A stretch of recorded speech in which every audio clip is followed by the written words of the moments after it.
Yes, welcome everybody to this last session of FMX in this room. It's great that you came, thank you. My name is Constanze, I'm the curriculum coordinator at Filmakademie's Animationsinstitut, and I just wanted to give you a brief introduction to what we're going to see now. So we will see 4 projects that were realized as diploma projects within our fields of study, animation and interactive media. So students at Filmakademie's Animationsinstitut study for 4.5 years with us, and they can focus either on animation with the specializations VFX, technical directing, or animation effects producing, or they choose the interactive media course, which where you can specialize on transmedia games directing, artist, and producer. So we're gonna start off with the project Mulm, which was a diploma project. So the guys all recently graduated, last week in fact. Yay!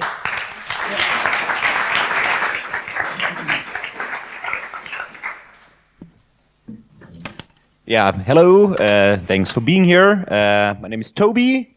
Yeah, my name is Karol. And we did our project Mulm, which is like around a 7-minute little creepy horror extravaganza as our diploma film. It's a black and white thing, and we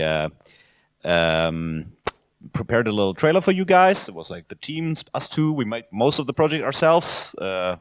Good help from Lukas Löffler and our producer Laura. And yeah, let's first have a look at what it's all about, kind of.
So yeah, there was like a little.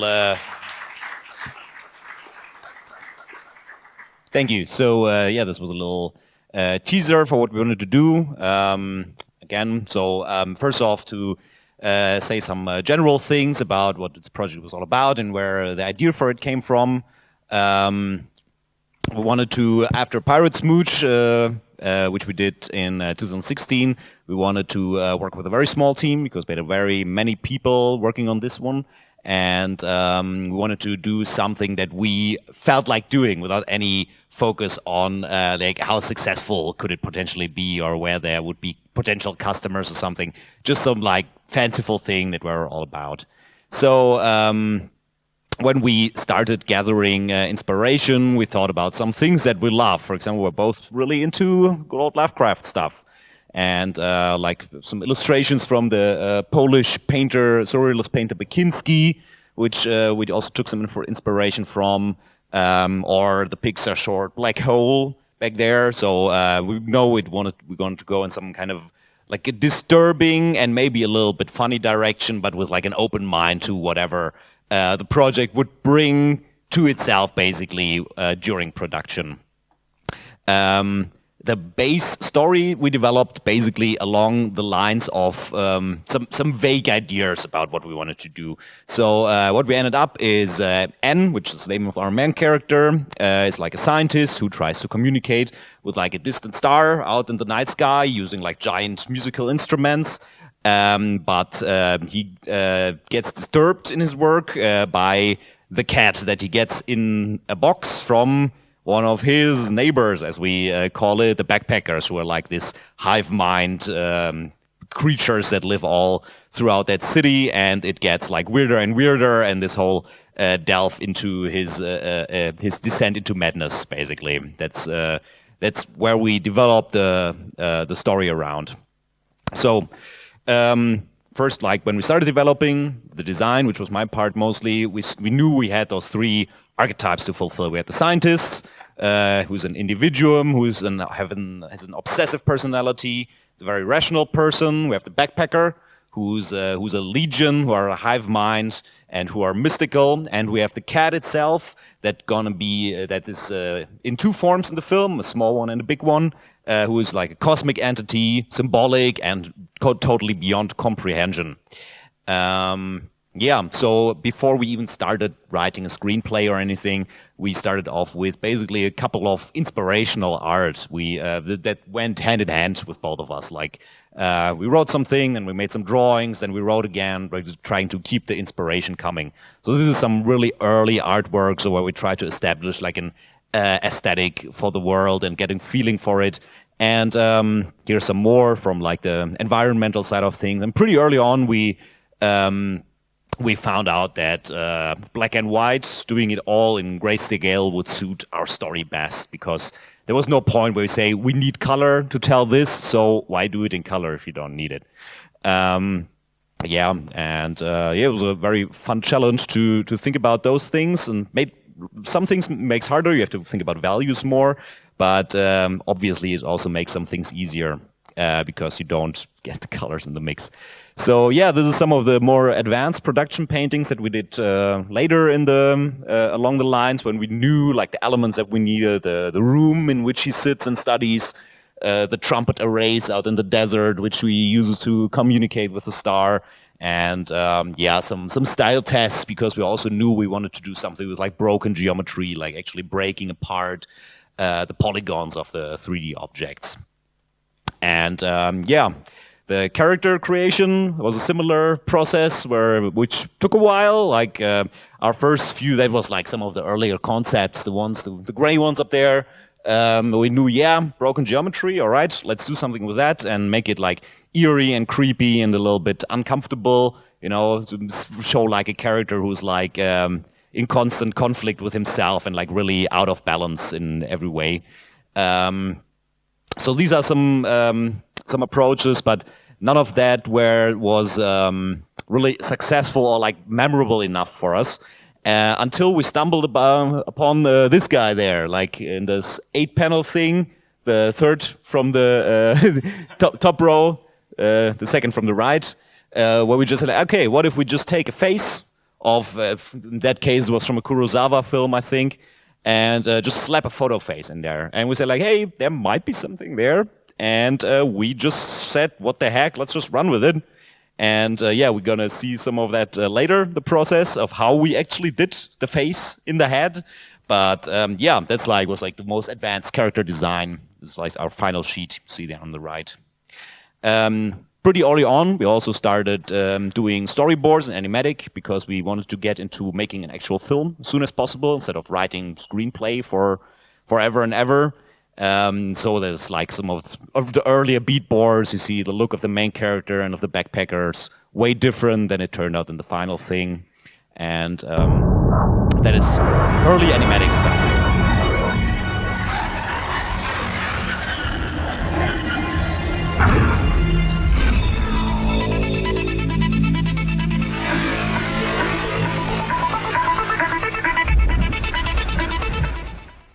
yeah, that's an example of like the kind of drawings that we cut together in Premiere, of making like a rough, giving ourselves a rough feel of what the movie was supposed to be about, and we iterated a whole bunch on that. So, and I'm gonna kick it over to Carol, I think, when we talk more about the production and the more technical parts of it.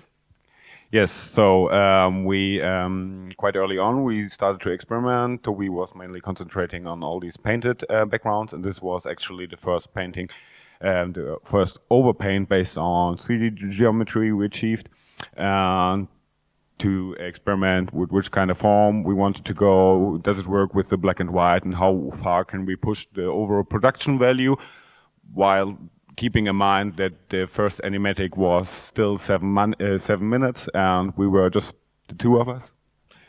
And we really wanted to get through the production quite easily and fast, while considering that black and white is so wide in terms of what you can fake, what you can arrange, what is necessary for the movie. We already got the decision with the main character, which was quite helpful, that we can say, we concentrate on the main character, several iconic environment elements, and the rest of the film is so fast-paced that we can be a little bit more loosey, or we just say, these are things we fix in the comp. So, the whole thing with the inspirational stuff with Lovecraft and so on was that we experimented a little bit with this kind of relief stuff, that parts of the story are already told in the environment. These were some early tests we did for the whole process. Then we had the main character, and the moment where Toby did the painting with the Kurosawa guy, I just filmed our roommate, Alex, and just did a sloppy unwrap, projected it on a geometry, and tested the whole thing with this additional refraction bulb, glass bulb around his head, which was quite funny to see how well it worked. We just animated basically the geometry underneath it, streamed the forehead. And it already worked even with like this cheap handy movie. So then we had to find an actor. We did together with Laura kind of research what kind of strange entity it could be, or character. And these were all actors that we actually considered for the role, like on the left, and we just altered their faces and see how they would look like in like altered versions. Yeah. And when we decided, or we contacted Klaus B. Wolf, which was actually in the end our actor. And we had 1 day of shooting. We had a head-mounted GoPro. It was easy because we can make all this directing stuff directly. And one was checking what is the footage looking like. We were quite advanced in the blocking phase, so it was easy to handle. Yeah.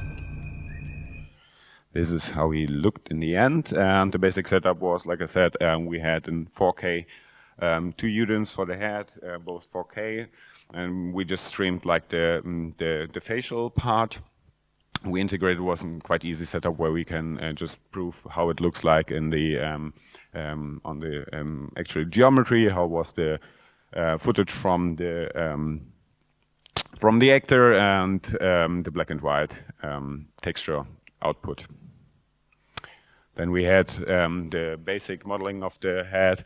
I did the high-res character based on the proportions of the actor, because we didn't know how we're gonna deform the final character, and we now, as more as the UV is basically undistorted based on the projected face, it's easier to project it and deform it later on.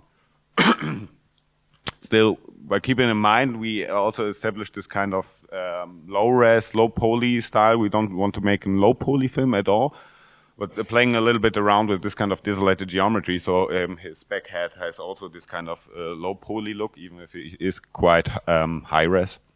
And I just jumped through the different kind of characters. So this is the small cat, which is given in his office. Similar approach, it was the character with the lowest poly amount, I think. We usually did everything in high res first, so to get the right proportions. even with the environment and the super desolated geometry, because it was much more easier to fit the shape and to work with the concepts and then crunch it down, optimize it, and so on. And it was actually always the same procedure, and for the process of filmmaking it was necessary that we have a certain kind of pipeline in terms of how we achieved a consistent look during the whole process while doing a lot of assets in this case. Yeah, final small cat.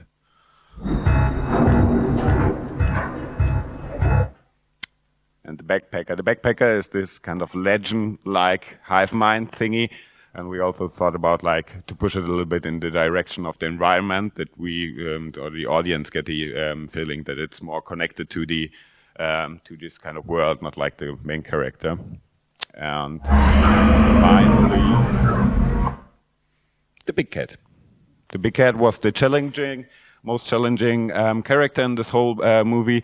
We did a lot of iterations with the proportions because it had to be super huge at a certain point. It was more like an environment, and we were experimenting during the blocking, and so we adjusted that we can go super close by still having enough value.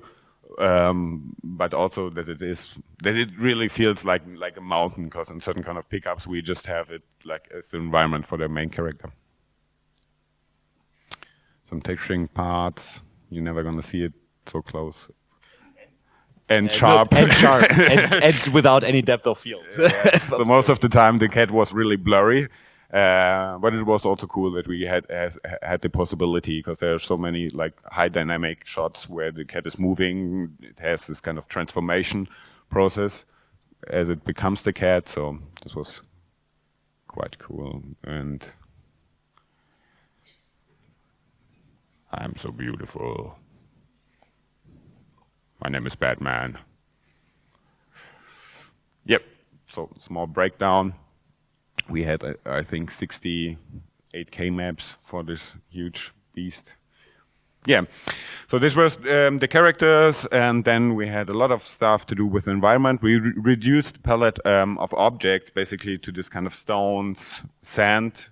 Then later in the movie we have the extract part where everything is desolated, but still consistency. And it was more about like to keep the contrast between the interior scenes where N is and it's super bright and clean and somehow organized in terms of like how the geometric forms, and it's like how he would order his world or his vision of the world. And outside it's a little bit more desolated, chaotic, and since we didn't have many assets actually for the film, there's really not so many props there. We tried to make it as clear as possible with like this kind of sketch sheets for what the room assets and what the single assets actually had to do, and the way we needed them rigged, which is we found really recommendable. I mean, for us it was kind of easy because it was 2-people team again mostly. But in general, I can not recommend it highly enough if you work with anybody on anything to just do this kind of highly visual briefing sheets and just sketch it out what you want from the people, because it's so much easier than just doing like a written brief and stuff back and forth. Yeah, especially when you're just two, it's so cool when you have this is what it needs to be, and then you have a certain kind of freedom and to experiment. For example, we decided at a certain kind of point. We can mix this kind of pure geometry thingy with this classicistic, stylized, small details on some points, which makes it just a little bit more interesting. You don't see it so much in the film. You never have a pickup for any of the details, but you get the overall impression that there is this kind of structure behind it, and it makes it a little bit more rich. So basically, for the most characters, I did classical textures based on UVs and so on. The interior and most of the exterior parts were a little bit more harder to achieve with textures, because we had so many wide shots and then super close-ups for the boxes or the sphere or whatever. So it was a more procedural approach. It generated 2 different kind of shaders, one more a little bit more concrete, and the other one a little bit more marble. So, and mix them up. The same approach with the exterior elements, the tower, small little details like this kind of Cthulhu-esque tribute at the balcony. You're never gonna see it's this small thing. Yeah, it's for the fans. It's stupid. It's stupid.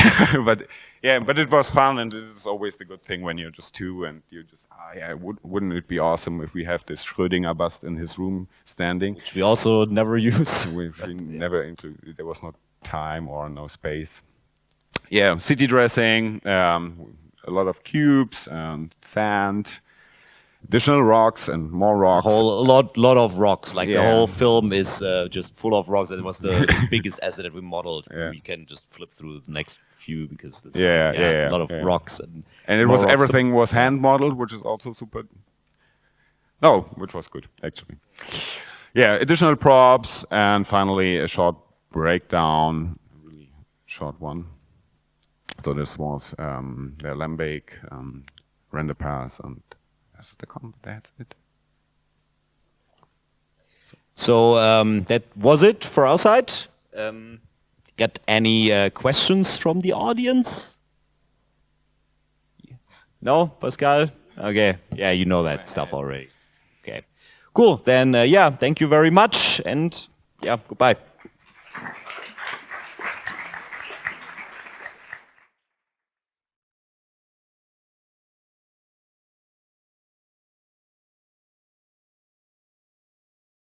Hello. I have a very different project. So I'm going to present Gravedad, which is a film I directed and partly produced. It's a 2D animated film. So Gravedad is a film about finding balance in a world where, in a world that is heavy, and I mean literally heavy, and also light, literally light. So let me show you what I mean with a little, oops, think I did. Aha.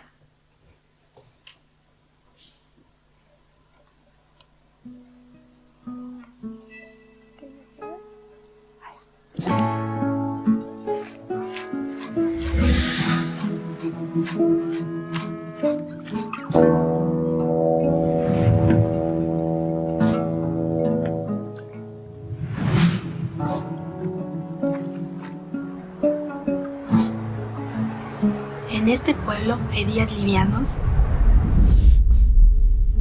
y días pesados.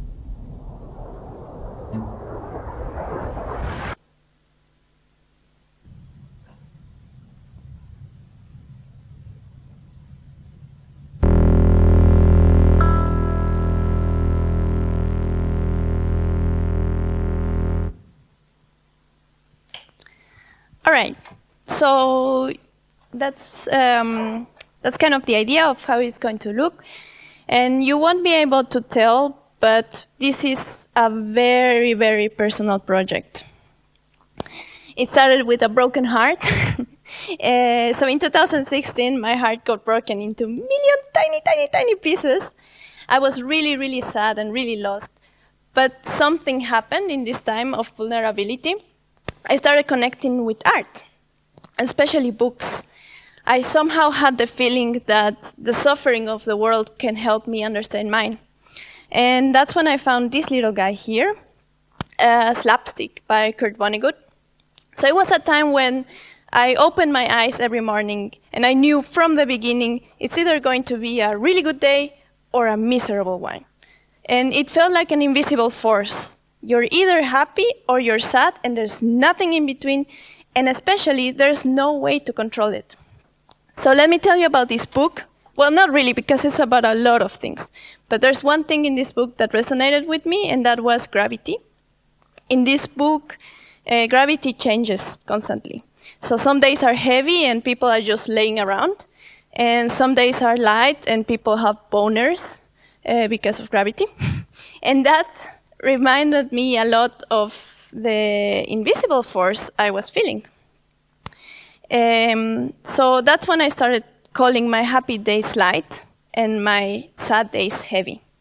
And that's how I came with the idea of of making a film about my own problem. In a world with light and heavy days, how can you find balance? A story about my own personal problem. Now, it's really stupid to make a story about your own personal problem. Why? First of all, it's boring. You're so invested in your own drama that it's really hard to realize that people don't find it as interesting as you do. Kind of like telling people your dreams. Nobody cares. Number two, it's hard. Again, you're too invested in the problem. For a long time, I couldn't find an ending for my film because I was trying to find an ending for my problem. So how can I be able to find happiness for my characters when I cannot find happiness for myself? And number three, it's necessary. So is it arrogant, self-centered, and stupid to make a film about your own suffering? Yes, it is. But I've learned so much out of the individual suffering of other people. And ever since that breakup, I've been feeding on the suffering of other people because I felt understood. And it showed me the thing I needed to know the most, which is you're not alone. And that's how I found the ending of my film, because it's a film about you are not alone. Now, cool, yeah, but now stop complaining and finish the fucking film. There was one point where I realized I was enjoying my suffering too much. It kind of became a comfort zone. So I had to stop it, buckle up, just stop whining and start working. Suffering might be useful, but only to a certain degree, and then it's just suffering. It might not sound as romantic, but what you actually need to finish a movie is discipline, hard work, constancy, and even good mood. What helped me to get over my suffering? That was people. People saying, continue your work, just do your thing, it's great. So now let me tell you a little bit about Oyagüe. Oyagüe is a tiny, tiny town between Chile and Bolivia. It's one of these towns that has there's no reason why it exists. It's just there because it's in between two countries. Look at it. It doesn't even have trees. And I am very fascinated by this kind of towns because, look, it's 3 houses. For example, here, it's like the whole town has come together. It's like the biggest event of the town just to welcome someone. I was super amazed by these tiny towns because in a town where nothing happens, it has to be full of magic. There has to be something, and I think there's something in these towns is magic because there's nothing else going on. So I was very obsessed about these tiny towns, and I started making a lot of stories based on them. I'm going to read you 2 of them. So the first one is about old Armanio. So one day, old Armanio fell asleep. He slept so deeply that people thought his snorings changed the gravity. The whole town went to the beach to see the waves dance to the rhythm of Armanio's breathing, while remembering the music that their moms used to listen when they were all babies, and wasting their few tears in meaningless memories. Some used their heart so much that it flew away. And then, when old Armanio woke up, everybody was so exhausted of remembering that the whole town fell asleep on the beach. And old Armanio was the only one awake to see the eclipse. So, yeah, that's one idea. Let me read you another one about Doña Marta.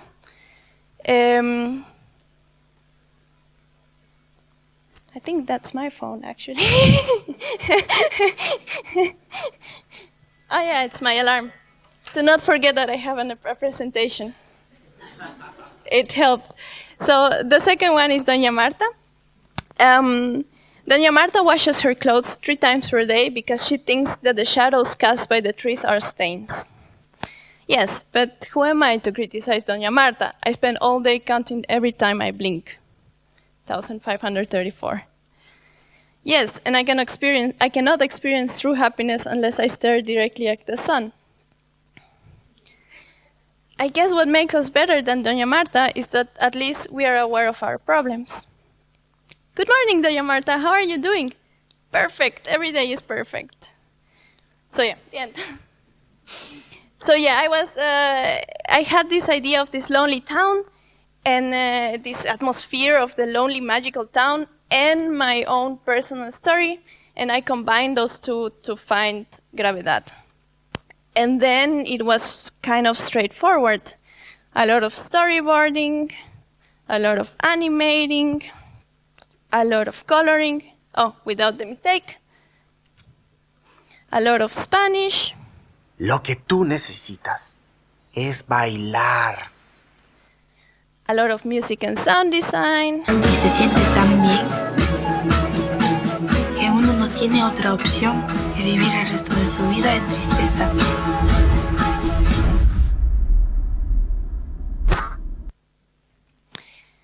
And a lot of telling people it's Gravedad and not Gravedad. Thank you very much.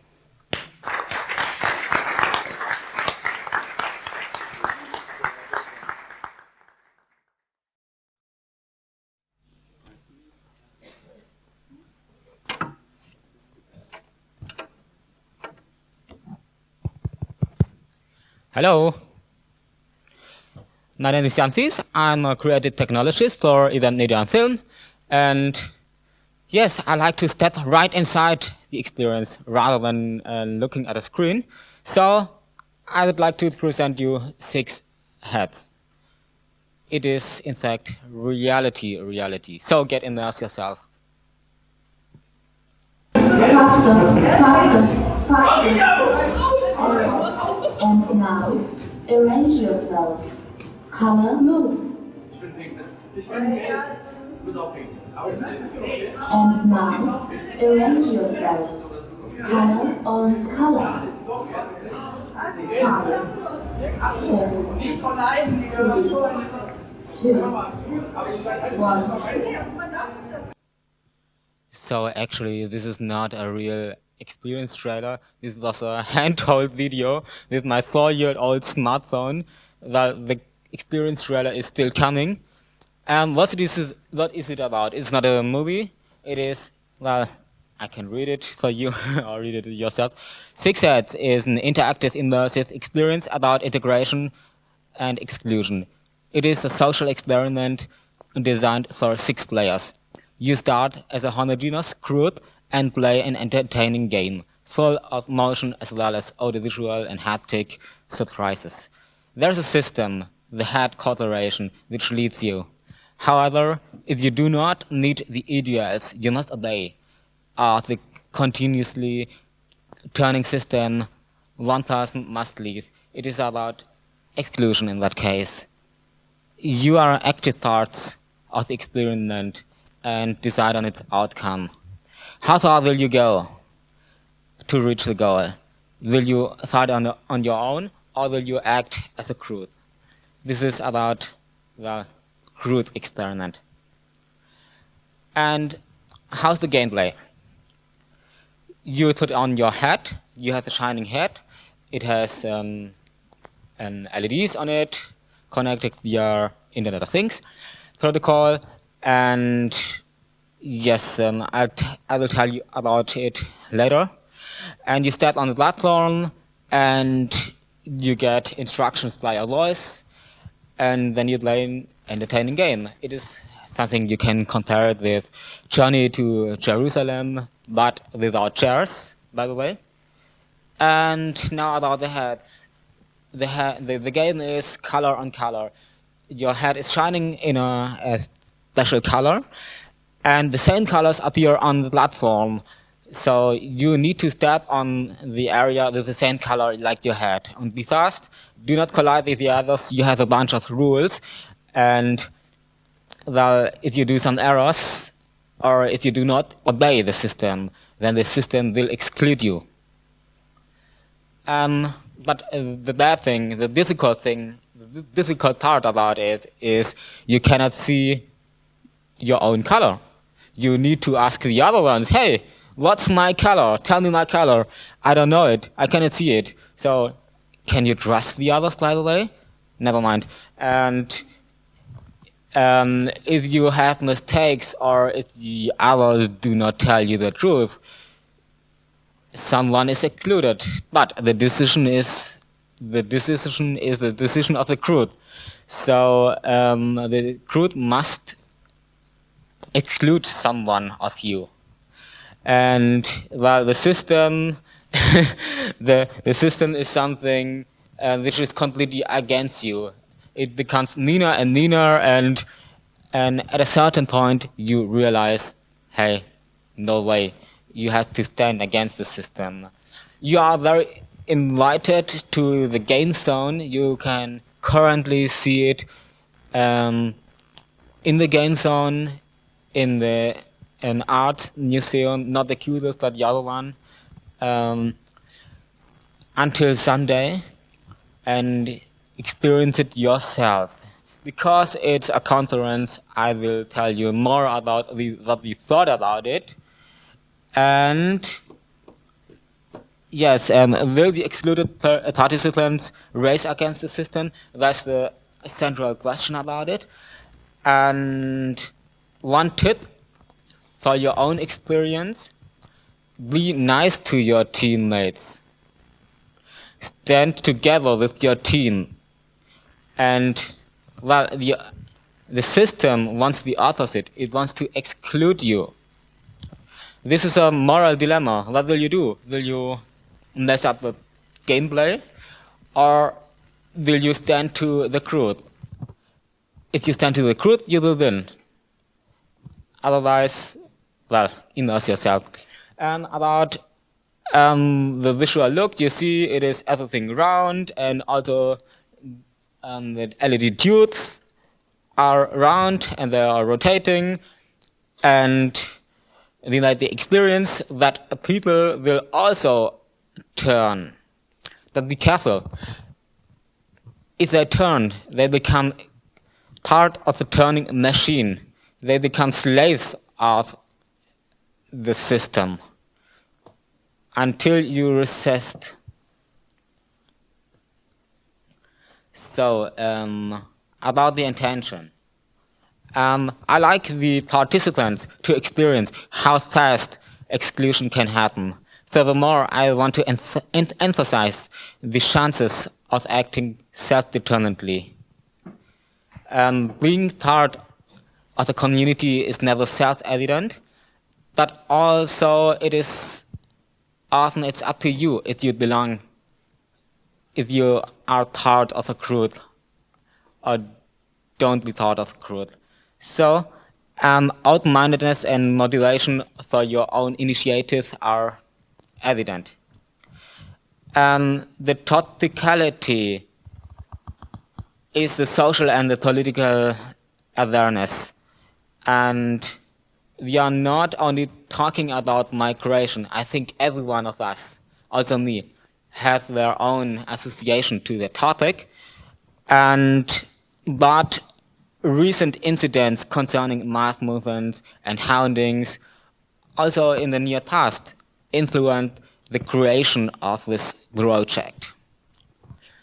What was our biggest challenge? Personally speaking, I'm a creative technologist, so my biggest challenge was a technological one. In fact, it is the head circuit.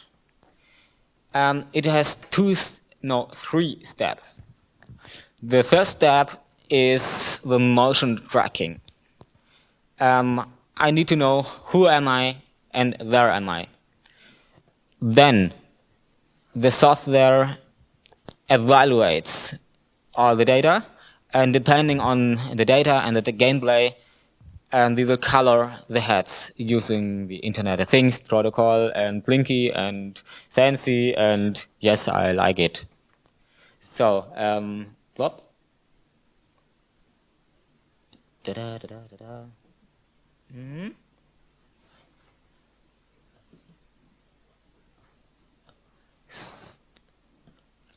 Sorry about this. So, about the motion tracking, I like having plan B because, well, if you have a plan A and you go on production and have all the fair and you are performing and then it does not work, I like to switch to the other solution. My first solution is having live trackers. Live trackers are super handy, super easygoing, but they are heavy, they need a battery which does not last so much time. And well, I'm not the best friend of SteamVR and OpenVR, so I had to dig deeply into the API. Okay, and the more stable solution is, in my case, something with an augmented reality with computer vision. And I created some markers which are invisible for human beings. It is made up of 2 layers, which are, both of them are black. One layer is reflecting infrared light, and the other one is not in reflecting. But the computer sees something like this, with a number of it, and the position. That's everything we need. Because, why this effort? Because I think the augmented reality markers, including QR markers, are really ugly. I need a camera for tracking something like this, with a wide field of view, with no infrared blocking filter, with a good resolution, and a good connection to the computer, and with a manual focus. So I looked for something like this, I could not find it, so I tried to hack 2 webcams, 2 common webcams, and added all the things I needed for this. And finally it looked like this. And then there was the problem, I needed some infrared lighting for recognizing all the markers. And this is why, in the end, with a good friend of mine, we developed this kind infrared light ring. The second part of the head circuit is the software. It is made with a Touch Designer. And what are we doing there? We are animating the head colors in brackets IoT, and managing the game logic. It is location-based. It is controlled by the tracking data, and we are driving the lights also on the tubes, on live plot, and DMX in brackets. And we are generating real-time graphics, performing the video mapping, and triggering audio. This actually performed by Max MSP. It's better for audio, in my opinion. Last part is the light control units. It is performed by a microcontroller board, including a WLAN chip and an integrated circuit. It was a lot of tinkering fun. How about animation, by the way? Well, it's generated animation. It is no manual animation workflow. Instead, I created a rule set for letting my computer making the work for me. So I didn't animate myself, nothing. The good thing is I had no render hours, very little assets, but I could animate lights, heads, vibration, floor visuals. What did I forget? Never mind. This is my team. We have a stage designer, my producer, a dramaturgist from the theater school, and also mates from the Animation Institute, a stage designer, I also said it, okay.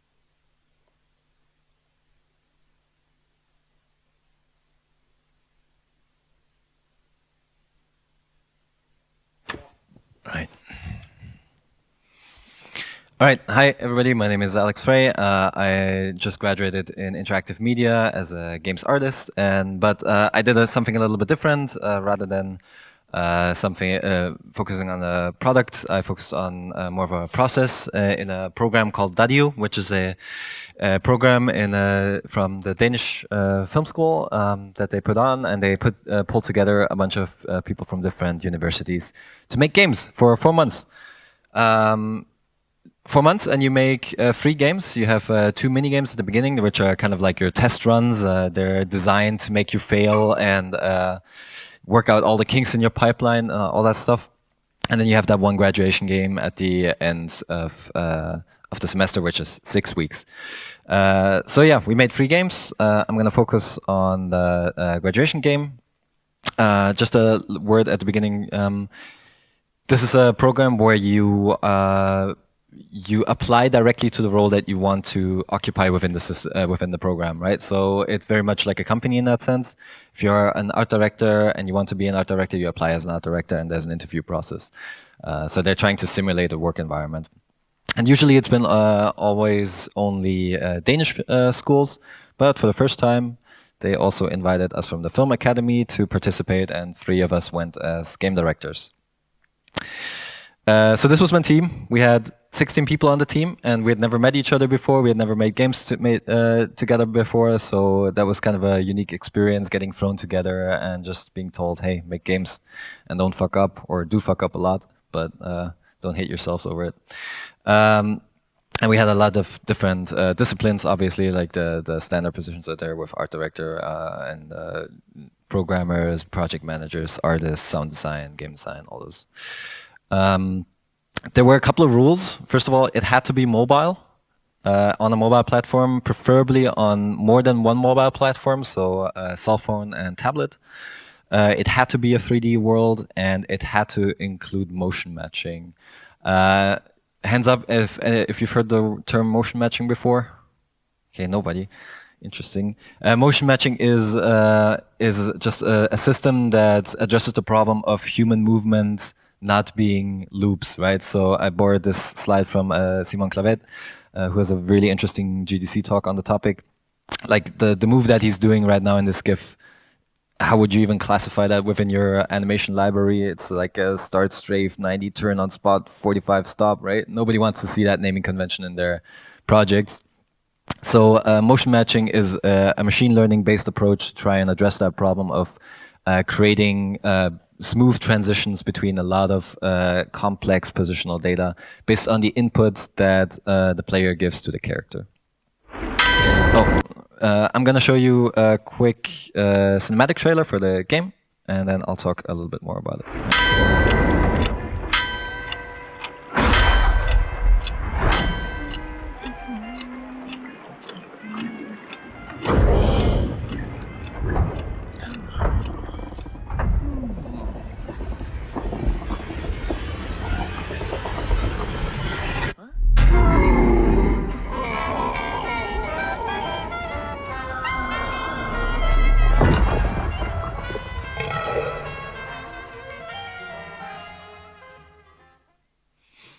All right. So the game is called Edge of Sanity, and it's a game based on like cosmic horror. You play as like an entity out of space, and you're trying to herd your unsuspecting victims into the waiting mouths of like the eldritch gods, and you're trying to feed them as many of the poor human souls as you can, all the while trying to, with the caveat that you're so out of this world that they explode when they see you. So you're trying to hide from them and only knock them into the open mouths when they are not looking. So the entire game was made over 6 weeks by 16 people, and it's up on the Play on App Store, so you can download it right now. Get it, yay! And we were also nominated for an International Mobile International Mobile Games Award. Yes, okay. Yeah, so a few words about the motion matching, because that was a major problem during production, right? If you have this system that tries to address these complex animation problems, in a context like this one, usually you wouldn't go for that kind of solution, right? 6 weeks, completely establishing a new technology is insanity. But they went along with the theme of the game. So, no, obviously they wanted to push us into trying new stuff. And what's helped us with that challenge was that we had this Rococo suit. I don't know if you've seen it on the show floor here. They also have a booth. And the Rococo suit is just a very lightweight way of motion capture.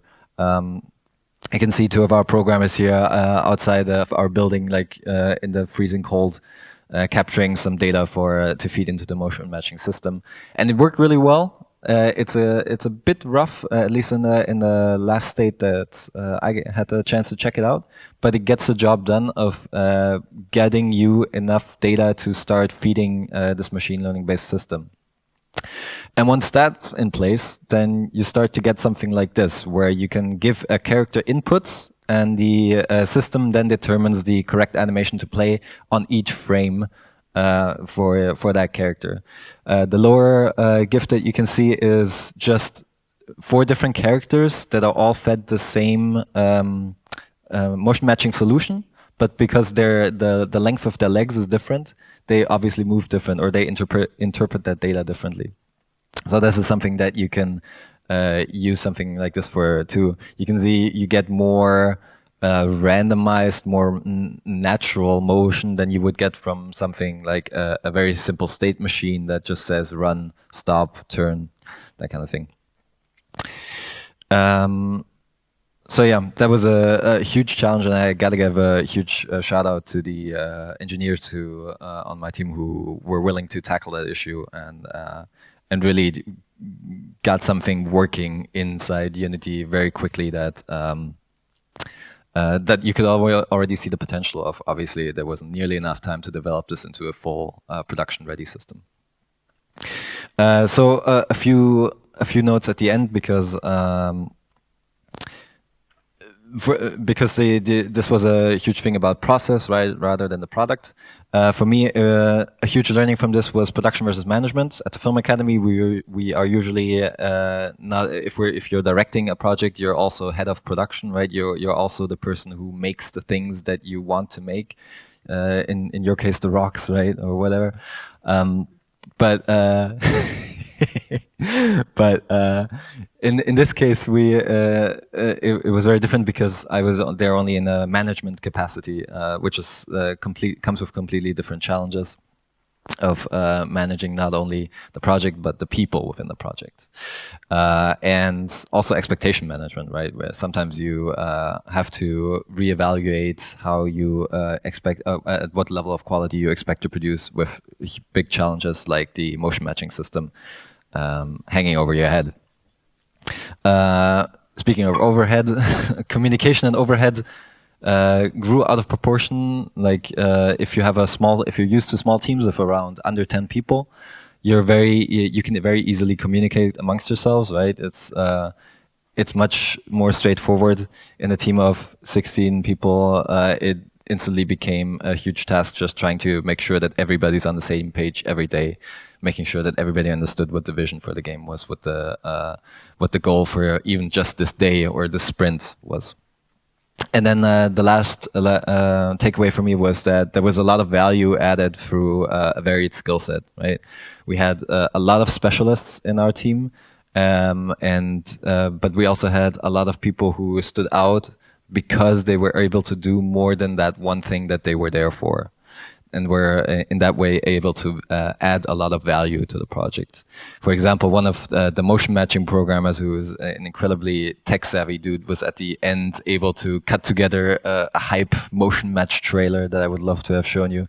But it just adds a lot of value if you are that kind of person who is able to step outside of your discipline and then do something cool that adds to the project. Yeah.